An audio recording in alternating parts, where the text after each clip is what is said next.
allergy anaphylactic emergencies. So what do people die from in anaphylaxis? Not airway. Not airway. Now if they get stung in the face, sure. Shock, death from shock. Complete vasodilation from histamine response. That's why epinephrine is so important. Epinephrine is going to cause vasoconstriction. So these people die from shock. Don't get me wrong, if you swallow a bee and it stings you in the back of the throat, yeah, airway. Gotcha, but full-on anaphylaxis, this is very, very serious. Just had, my dad was having a procedure about a month ago and went into anaphylactic shock from the paralytic from the surgery. I didn't think it was all that crazy until I went in. He's in the ICU, still tubed, and he's on norepinephrine drip, vasopressin drip, and an epi drip. That's not good. Not good at all. Ended up making it out and everything, but that's anaphylactic shock for you. So that many vasopressors. Now he was tubed already, so we didn't have to make that an issue. If you have a tube with somebody, please don't pull it. You have airway secured. Here's your objectives.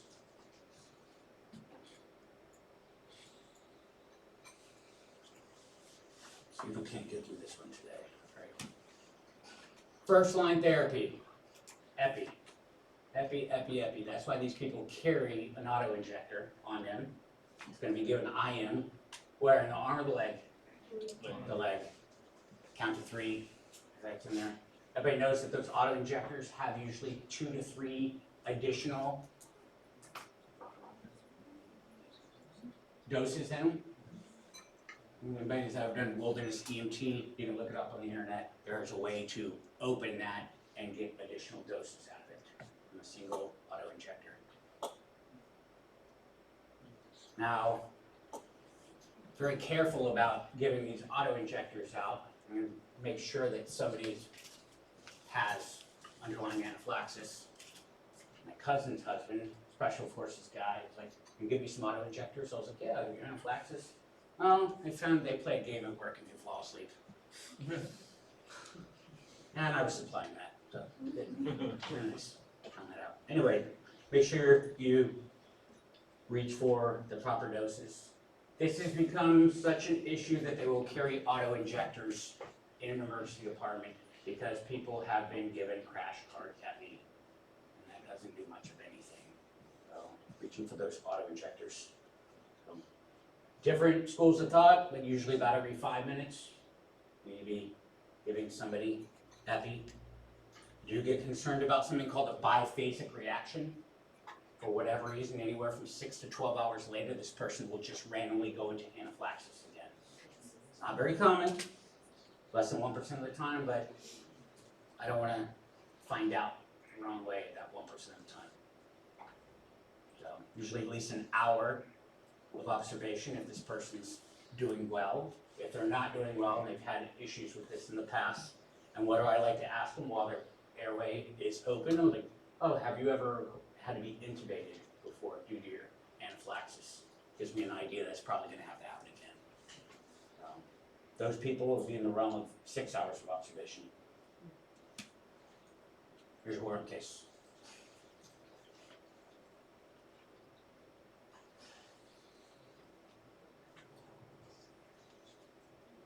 Does say treatments, plural. So 5 minutes ago, got an EpiPen. I'd say probably get another one. And what else? Fluids. Yeah. And then what other type of medications? Yeah, you could potentially start them on an epi drip if need be. Other medications. So we usually go with Benadryl, H1 blocker, H2 blocker, famotidine. Back in the day it was Zantac, but ranitidine, but it has a black box warning now for cancer. Crazy. And then saw EMED, we'll talk a little bit about those other types of temporizing things. It's my favorite slide right here. Outstanding. I'm just being facetious, okay. Serious allergic reaction. And getting into all this has a lot to do with IgE. IgE. So they used to use these other terms, anaphylactic and anaphylactoid. Now, the hotness now is just anaphylaxis. That's the hotness. So, can be it's a hypersensitivity type of issue. We start figuring these people out. That's why they've combined. You may do a rotation in ENT, but also work with some allergy folks as well. Kind of combine those two, immunology and ENT doctors, kind of synonymous. Where they do scratch testing, figure out what people are allergic to, and then maybe treat them with different types of injections to get them more sensitized. So anaphylaxis being the worst of this. Now what can it be from? A bunch of different things. So foods, medication, insects. I'm gonna have an idea. People are peanut allergy. I was a PA at the Mountain Phase Ranger School. I had a student on the bus down to Florida thought he could eat around the nuts of an energy bar. Didn't work out very well for him. Treating him for anaphylaxis on the bus was very, very interesting. He was an officer too. Anyway, latex hypersensitivity. When you guys do IV lab, anybody want to find out about that? The colored coded in there is not latex free. Find out at least one person every class that has a little bit of latex hypersensitivity. Usually not that big of a deal unless you're putting gloves in somebody's mouth. But again, if we can't figure it out, idiopathic. Cool little slide for you. So, combination of mast cells and basophils. Ultimately, IgE. Maybe the only lab that you may actually learn from the nurse's department to get an idea how high that level is, just to get a baseline. Anyway, it's your classic presentation. Pruritus, which is just a cool word for itchy skin. They get flushed, and then urticaria, which is what? Hives. Just to make sure there's all these crazy words. Then they start getting this kind of scratchiness in their throat. So you can get shortness of breath, lightheadedness, and complain of a lump in the throat. And then we start seeing it crosses. So just skin symptoms is not anaphylaxis. We need to involve another system of the body. So somebody starts having abdominal pain, nausea, vomiting, all these other types of symptoms. Now we're affecting everything. We're getting hypotension. Took my wife out for Mother's Day. She had octopus for the first time. I knew something was going on when she didn't finish her drink. And said, my throat feels kind of weird. Okay. And I get home and she threw up in the front yard. And I thought, oh boy, now we're getting into anaphylaxis area. Because now we involved two systems. Okay. Then I called 911 when she came down and could barely breathe. Yeah, she got an EpiPen. And then EMS was like, oh, she's all better. No. You call 911, you get in the rig. They will charge you if you don't die. For $300-$400. You call EMS, make sure you're doing the right. But the point is of that, I want you to realize it involves at least two systems.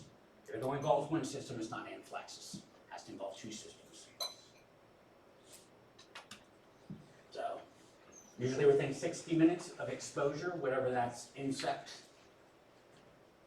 or food, or medication, if it comes on faster, it's more serious and you need to get moving. You need to begin treating that. And these go pretty well if somebody comes into the emergency department. Most nurses are going to grab all those medications and they're just going to confirm and they're going to do it. So they're going to reach for all that stuff. We'll talk about that here in a minute.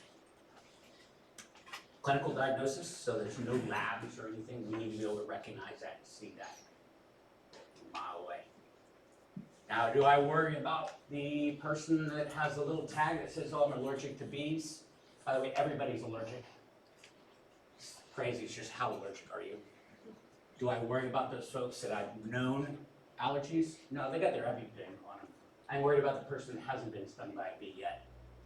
I worry about the person that doesn't know what medication they're allergic to. Those are the ones that they're not gonna have the EpiPen anywhere near them. Those are the ones that are concerning. So, again, multi-system science, more than one system of the body. And then we make sure that we're going through our ABCs, good physical exam. This is just some mimickers on there. These types of things that can sometimes mimic that, but if you look at these, usually aren't multi-system. They're not multi-system, that which gives away the anaphylaxis. All these other types of things can present. Am I gonna ask you a question on mimickers? No. We need to know how to treat anaphylaxis. Obviously, ABCs, a good way to gauge all that. We want to get vital signs. Fortunately, by the time a person is coming back to the emergency department, you have their vitals already. You have their vitals. We want to get our safety net in place, because I don't know how that's going to go. It's like every heroin addict or meth addict that gets caught stealing, they always swallow their drugs. So I just get my safety net in place so that if I need to respond in any way, shape, or form, I already have IV access and we can get that going. So all those medications are going to be given IV with the exception of the epinephrine, given IM. So consider decontamination as something that's going on for whatever exposure that they might have come into. Every emergency department has a decon room and usually rinse out eyes, rinse off the body, take away that offending agent. That person's covered in insecticide for whatever reason. You need to consider decon. There are times where we need to secure the airway right off the bat. That person is having stridorous breath sounds, because once that airway closes up completely, good luck. Good luck. Might need to go to crike, brachothyroidotomy, potentially. And what if it's a kiddo? Not supposed to be able to crike. Not supposed to crike kids under the age of 10. Thymus just turns into a huge mess. So just be aware, complete airway obstruction. If it goes to that bad, we're in a bad way. So maybe you're giving them epinephrine, but we do need to secure that airway because if it goes completely, you're getting it back. So if you can figure out what caused it, most times or not. Now, if they say they got stung by a bee, okay, great. Maybe we need to remove that stinger. But that's usually only with honeybees that leave their stinger in, right? Hornets, wasps, we'll get into all that. Hymenoptera, the medical term for all those guys that fly and sting. Still don't know what their purpose is aside from honeybees making honey. What they always do, they're assholes. Epi, treatment of choice. So, right, it's also going to help out if airway is going to become an issue because it's going to reduce the swelling.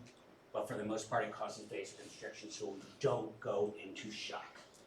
We don't go into shock. In mine, you may have to reach for several, especially if you're in an austere environment.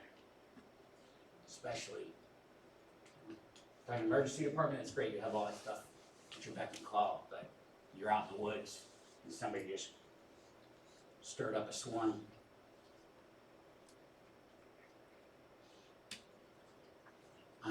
So every 5 to 10 minutes, we can give them another dosage of that, another dosage.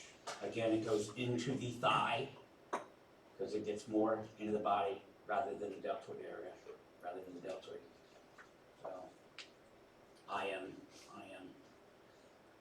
not subcutaneous, They used to do it subcutaneous back in the day, but not anymore. And it's pretty sweet. Most of the time you prescribe these, it's going to be a 2-pack.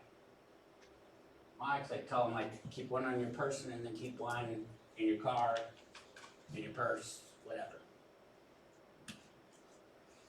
Single dose. So Be aware if it's an older person and they're on a hypertensive medication, that can also affect it. So if they are taking beta blockers and it's affecting, if the epinephrine's not working, there is potential. The reversal agent for a beta blocker is glucagon. Just be aware, I always give glucagon with an antiemetic because it makes people puke. That's a side effect. So, and then right there, you have your push dose epi, or you can start an epi infusion as well. These are people that are refractive to that. So anaphylaxis, so sepsis, norepi, then vasopressin, then epi. Epi is what we're going to use first in anaphylaxis, first. And we can do crystalloids. Obviously, we're giving that in conjunction with the epinephrine, in conjunction. Here's all your second line. Yep, corticosteroids. Everybody's going to get these antihistamines. You have your H1 and your H2. Again, diphenhydramine, which is Benadryl, famotidine, which is Pepsid. Also treats GERD, it's the H2 blocker, and then we reach for the vasopressors, which is epi. Glucagon if we have to reverse a beta blocker. And then if we have any type of upper respiratory, we're hearing striders. Striders obviously tube, but we hear kind of wheezing. Or we're concerned at all for airway, we can look at giving them a bronchodilator. For asthmatics, it's usually what we go over, right? Bronchodilator. Sometimes, so if we give them that initial treatment, most people it abates and we just keep them, observe them for an hour if they're low risk, 6 hours if they're high risk. Usually don't have to admit these type of people. A lot of times I will push for the admission just because I don't know if they're going to have that biphasic reaction that's 6 to 12 hours later and they just go into full-on anaphylaxis again. Again, small percentage of people, but I have seen it. If they are going to get admitted, they need to go to an ICU. So again, observing in the emergency department. If you want to be safe and you're not really concerned, if I give somebody all those medications, I'm going to observe them for at least 6 hours. Usually I'll fight to get them admitted. And especially if those people are having severe symptoms or any risk of beta blocker, or that person said, yeah, I've had to be intubated before from anaphylaxis. Not sending you home. And then also be aware of the social admits with these older folks. They live far away or it's late at night. Consider that. And then always send those people out with EpiPens, and then consider maybe a little bit of steroid, a burst of steroid, not a taper up and taper down, just like three days of steroid, and give them that. So, and then obviously giving strict return precautions. Make sure that you talk to them exactly how to administer that EpiPen. I usually tell them, and inject it and count to 5. And make sure that that has got in. And just be aware that it's a sharp thing. Seen people stabbing themselves in the finger, crazy, but just so they have an idea of that. There's actually old trainers out there. Usually most of those 2-packs come with a trainer in there, so they know what they're doing. All right, this is just a quick little roll up there of everything that we would do. We'll do check on learning on Wednesday, 1500, and let's see, we have, I think, 37 minutes. We'll do check on learning and then 37 slides on Wednesday, and that'll be it. And I think I had a request or somebody wanted me just to go over why we do permissive hypertension with shock, or with strokes, I'm sorry. And we'll talk about that a little bit more on Wednesday. If you have any questions, I'll be hanging around here. Thank you for your time.